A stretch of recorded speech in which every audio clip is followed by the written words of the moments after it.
Formato de pescoço interfere? Totalmente. Sabe por quê? Se o pescoço do cavalo é o equilíbrio, tá? E o cavalo vai ser responsivo à tua rédea conforme também esse formato. Pensa bem, quando eu puxo na boca de um potro, né? Quando eu pego no bridão, o meu potro fizer isso aqui, ó, olha como é muito mais, vamos dizer, confortável. Todo mundo faz isso aqui com a mão? Agora, esse é o formato do pescoço que a gente quer, ó, tá? Agora mudem a mão. Tentem puxar para baixo, tá? Eu vou mostrar o outro pescoço do cavalo ali para vocês entenderem. Esse pescoço aqui, ó, um pescoço com conformação, né? Convexo em cima, tá bom? Reto embaixo. Legal, ó, funciona. Tá bom? Puxa o outro cavalo ali só para vocês já... Esse aqui? Então vocês vão entender que aqui já começa a tua definição de como vai ser o trabalho com o teu cavalo. Tá? Agora você pega, ó, e analisa. Eu vou virar isso aqui para vocês verem. Dá uma olhada nesse pescoço. E depois você vai vir aqui ver. Olha só. Esse pescoço é minha mão. Pode ir lá, vocês vão ver. Pode ir lá ver. Esse pescoço é a minha mão assim ou a minha mão assim? Assim. Assim. Estão vendo? Sim. Tá? Então isso aqui a gente chama de pescoço invertido, ó. O que que acontece?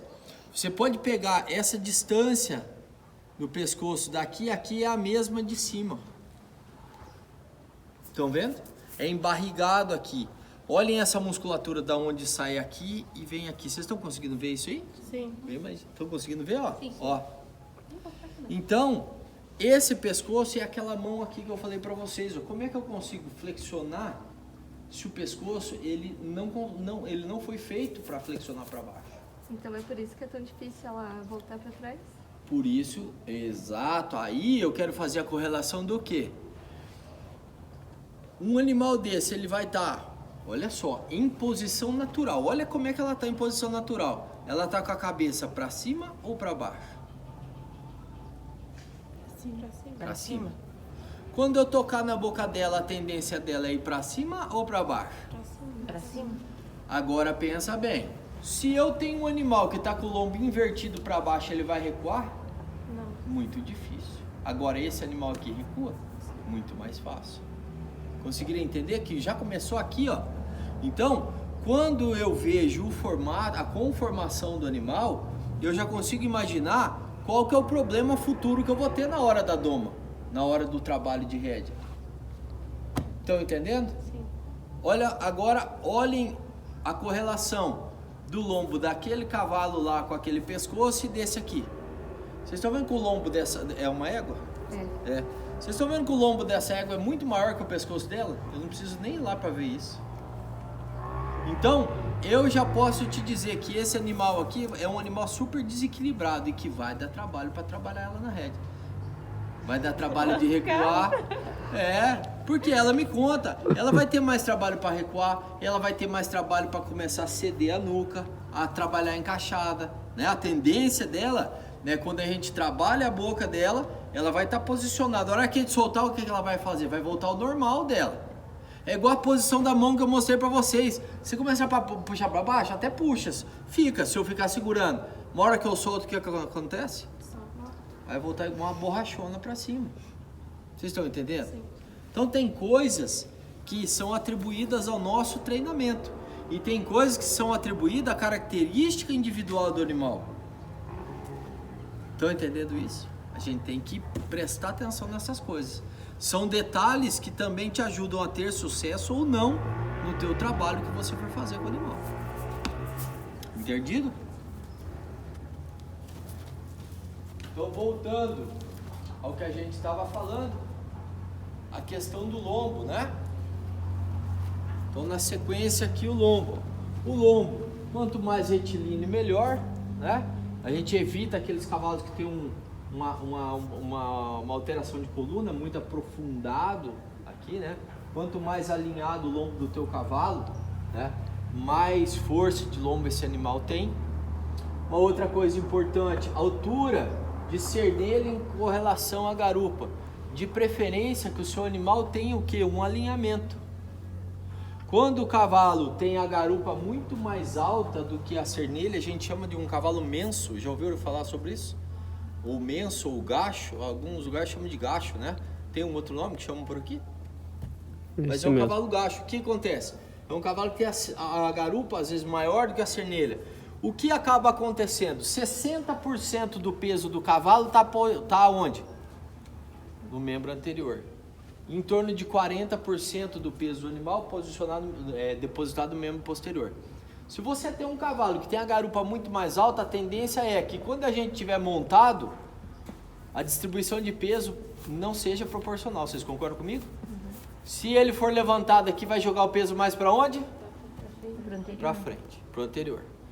E a tendência dos cavalos é não fazer já muito apoio de posterior quando a gente está, né, no início da mexida ou recuperando de rédeas. A tendência deles é jogar o peso, rodar a garupa, né, não fazer muito pivô. E se eu tiver com o peso mais para frente, aí que eu piorei a situação de apoio na garupa. Porque o meu cavalo precisa apoiar a garupa para movimentar a frente, vocês concordam? Então, se o meu peso tiver debruçando ainda mais o meu cavalo, jogando para frente, vai ficar mais difícil para ele fazer esse trabalho. Entendido? Com relação à paleta, se a gente pegar e olhar essa paleta aqui, ó, ela tem uma boa inclinação. Se ela fosse mais inclinada, o lombo ia ser menor ainda e o pescoço maior, vocês concordam? Uma coisa que eu falo para vocês, tudo que é demais, é demais. Grande coisa, né, que eu falei. Mas é verdade, tudo que é demais, gente, não é bom. Tanto a paleta inclinada demais, quanto a paleta em pé demais. Né? Nos que eu falo de paleta parada, se eu não me engano, que é uma paleta muito em pé. E quando você tem a paleta muito em pé, você perde em amplitude de movimento. Certo? Então, essa é uma paleta, né, de uma angulação boa, tá legal assim. Mais que isso é ruim e menos que isso também não é legal. Porque a paleta estando muito em pé, vocês concordam comigo que o lombo fica maior que o pescoço? Daí, aonde que é o ponto que vai mostrar o ângulo? Como que você olhou aí e você falou assim, essa angulação é a boa? Existe um angulador de paleta. É um ferro, tá? Um ferro em horizontal com uma... esqueci o nome daquele de pedreiro, tipo... Geralmente eles fazem isso quando você vai marcar, né? Um nível, Geralmente quando você vai marcar o cavalo, eles... É um nível aqui e daí o ferro aqui que mostra a angulação, mas ele não precisa, né? Você mas chegar... em que ponto que é posto essa régua? Em que ponto do animal? É posto aqui, ó. Fica um aqui e o outro braço assim, ó. Daí você vê qual que é esse ângulo que deu de paleta. Tá, mas não precisa ser tão exagerado e falar assim, eu tenho que medir meu cavalo para ver. Não, é porque um se negócio você que falou de ângulo, eu tentei visualizar onde seria o ponto de partida do ângulo, daqui, entendeu? ó, do ombro, ó. Ele sai daqui e vem aqui, ó. Não sei se vocês conseguem enxergar daí, ó. Ó, a crista da paleta aqui, ó. Estão vendo? Ó o osso aqui, ó, tá? É esse ângulo aqui que eu tento enxergar. É um ângulo de 45 graus, mais ou menos. Dá mais, né? Dá mais. Vai dar um ângulo aí em torno de 54, alguma coisa assim, acredito eu, tá? Daí, para ter certeza, teria que medir. Mas é mais ou menos isso, porque até alguns cascadores ainda usam esse ângulo da paleta para medir qual que é o ângulo que vai ficar a quartela do cavalo daqui aqui, ó, com relação ao casco, tá bom? Então ainda existe essa medida. Certinho, gente? Tá? Uma outra coisa, a inserção do pescoço na paleta. Aqueles cavalos que têm inserção muito baixa, isso quer dizer a musculatura agarrada muito aqui embaixo, torna esses cavalos também com pouco amplitude de movimento, tá? E os cavalos mais pesadões de frente, né? Os cavalos mais firmes de boca, tá? Os cavalos que depositam muita força na boca, tá bom?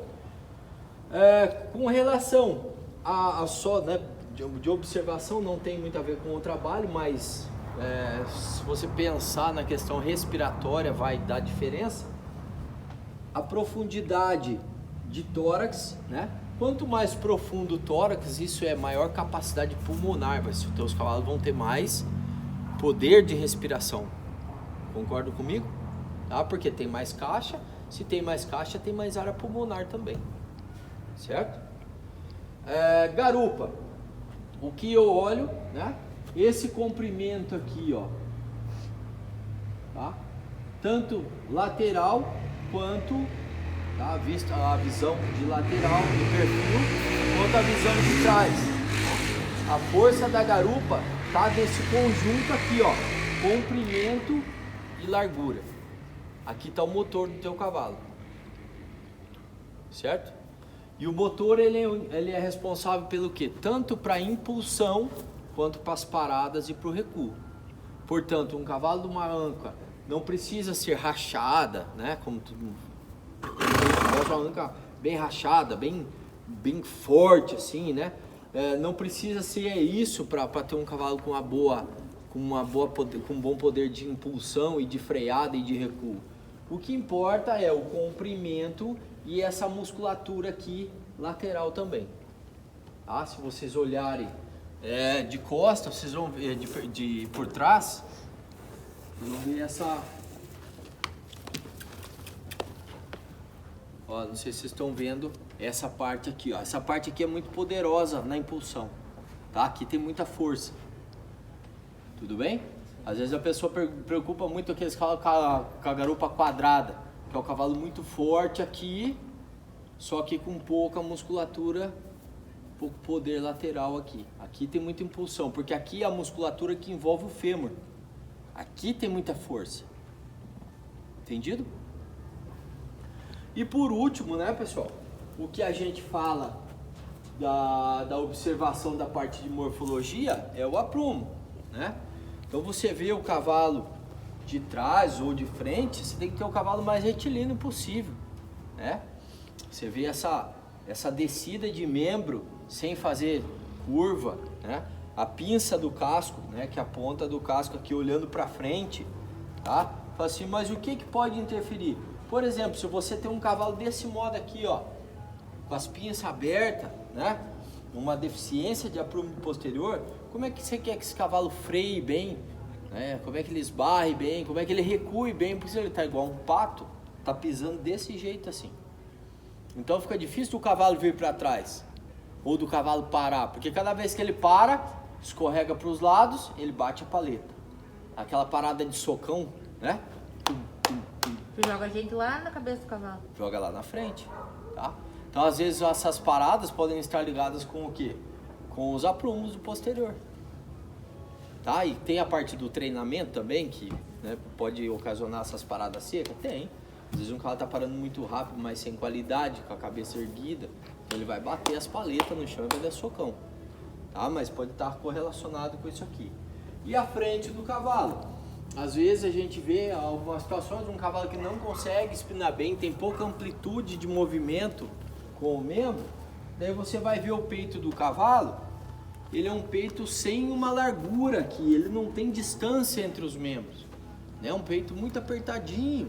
Eu costumo dizer o seguinte, olha só, para a gente entender essa questão da amplitude aqui do peito, é o seguinte, ó, é só cruzar a mão com o ombro solto, cruzar os braços e depois gruda o ombro, né, no pescoço e tenta cruzar. Não passa. Por quê? Eu diminuí essa distância entre um membro e o outro. Estão entendendo? Sim. Então daí às vezes o cavalo não tem amplitude de movimento para fazer, né, o giro, o spin, ou fazer o rollback, a virada, enfim. Todo movimento que seja lateralizado, que ele precisar cruzar a mão, ele não consegue fazer pelo fato de ser estreito. Tá bom? Então esses são os pontos que a gente dá uma olhada, né, uma avaliada antes de começar a mexer com o animal, para a gente ter uma noção do que a gente pode encontrar aí, tá? E o que além daqui pode nos dar diferença? O temperamento do cavalo, óbvio. Se o cavalo não tiver um bom temperamento vai ser difícil, um cavalo muito agitado é difícil você pôr rédea nele. A índole desse cavalo, Tem cavalo que não aguenta pressão, você começa a pôr pressão de perna nele. Tem cavalo que começa a escoiciar, cavalo que começa a murchar a orelha, ele não vai, ele trava. Tem cavalo que não tem, vamos dizer, habilidade suficiente, tá bom? Não adianta o bicho ser super bonito, super bem conformado, só que ele tem que ter alguma coisa a mais, temperamento, índole, habilidade, né? São coisas que a gente tem que contar também, são fatores individuais que a gente chama. Cada bicho é um bicho, não adianta você falar que você, eu seleciono os cavalos, mas os 10 cavalos são iguaizinhos, não são iguais, um vai variar um pouco do outro, tá? E é isso que te faz diferente, você saber avaliar e saber qual é o jeito que você vai trabalhar cada tipo de cavalo. E isso te faz diferente dos outros. Compreendido? Beleza. Vamos lá.